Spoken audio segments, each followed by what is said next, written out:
The big breaking story we've now been reporting for 3 hours. Violence hitting Delhi's prestigious Jawaharlal Nehru University this evening. Shortly after 6:30, in fact, a mob of about 100 people threw stones at a gathering of students and professors outside JNU's Sabarmati hostel. And in fact, they then went from hostel to hostel, ransacking them, destroying furniture, attacking teachers and students. We've been hearing eyewitness accounts from teachers, from members of the faculty, from students, including the JNUSU Students' Union President, Oishi Ghosh, who is one of those who's been injured. At least 20 students with injuries have been admitted to the trauma center at the All India Institute of Medical Sciences in New Delhi. 2 of them, we believe, are seriously injured. A member of the faculty, the head of the Center for Regional Development, Sucharita Sen, among those injured, and she sustained a head injury as well. Now, reports indicate that the Vice-Chancellor of the university was not on campus when these events played out. There has only been a written statement issued so far by the university administration. That statement, signed by the registrar, says that there are reports of miscreants on campus and the Delhi police has been called in. That statement coming about 2 hours into those events, and once the media was on that story, reporting live from campus. My colleague Arvind has been inside the JNU campus for the last couple of hours and has been reporting live from there. He talked about how in the central part of the university, remember this is a very large and sprawling campus, in the central part of the university, there were, in fact, reports of the mob still going from one place to another. Some reports also seem to indicate that they had split into at least 2 separate groups.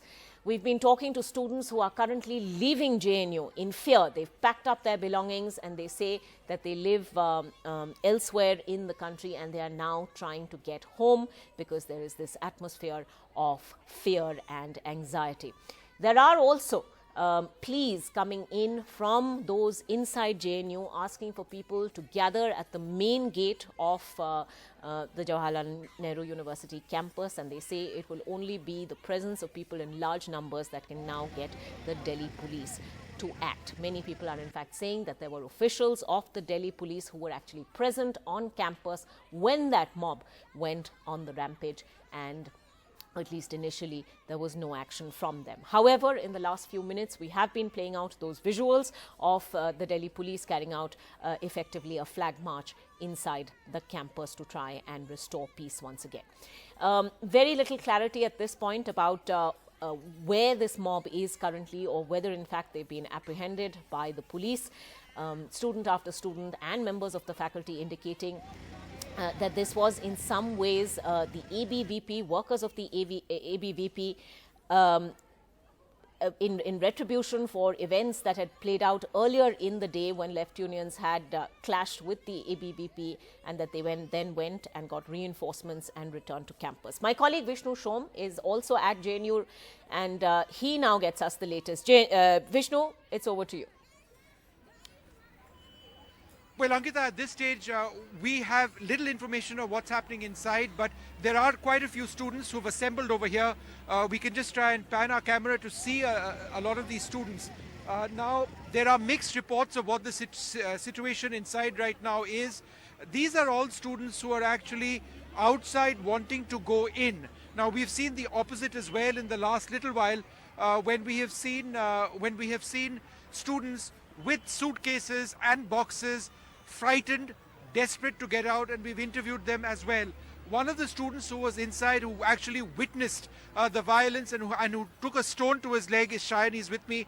Just remind our viewers once again what you saw inside. Yeah, so as I had said earlier, there was a peace march organized by the Teachers Association, and it was in response to a set of violent incidents breaking out on campus all through from today morning, and even yesterday there was an incident. So I was outside, so I came back and I was there at the peace march, and then we started seeing a bunch of boys, men wearing masks, walking in through the main gate, and it's highly irresponsible of the administration and security to allow people with weapons to come into the campus. I don't know how that happened. That should be probed into. And they walked in, and there were teachers with us, right? So some of the teachers were standing right in front, and and people were panicking, but people were also nobody wanted any violence at that moment, right? And next thing we knew, they started hitting with their sticks, and some teachers got badly beaten up. They have been hospitalized also, and we started running. And when I looked back, I saw that they were hitting indiscriminately. They were sort of not just beating up people, they were also vandalizing property, cars, everything, right? And they were also throwing stones. They threw a very big stone.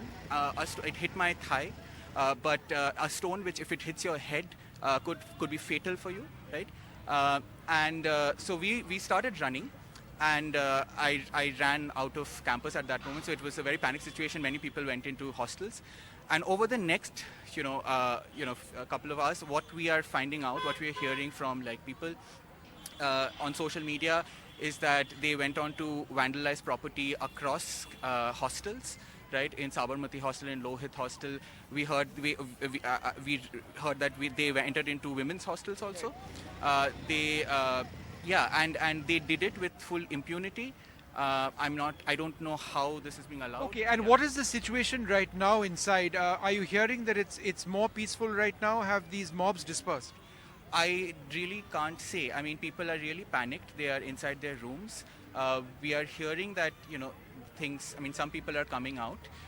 But the panic is real, because we don't know if the mobs have dispersed. Okay. Shayan, I think that's the point that we need to look at, that at this stage, we do not know if the mobs have dispersed from the area. Where have these mobs gone? What were these mobs? They were people with their faces covered with sticks and large stones, and they attacked a lot of these students. What you are unable to see over here, and what I'm witnessing through my eyes over the last little while, is a lot of students who are absolutely terrified. They don't want to come anywhere close to the camera. I've tried to speak to at least 4 or 5 other students, some of whom actually came out. They don't want to be out of this. I believe one of them was a foreign student as well, trying to leave, trying to get out of there. What's happening inside is still unclear, and I think the big question at this stage is, has this mob been dispersed? Is the situation peaceful inside? The police is inside, and one of the interesting pieces of information from one student, so it needs to be mentioned that there are different accounts coming in from different people. This is an intensely political issue at one level, but one of the accounts from one of the students is that when this peaceful protest was taking place a couple of hours back, there were plainclothes policemen who were present. There were some policemen in uniform as well, and when the violence broke out, they actually didn't do anything at all. Now, again, stressing that this is one account of what went wrong, but it is a desperately poor situation that we've got one of India's finest centers for learning reduced to a situation where you've got the mob bashing up the student's president, bashing up senior professors, walking around with stones, entering the girls' hostel, vandalizing the property, breaking into groups, and continuing to move around like vigilante mobs in parts of this area.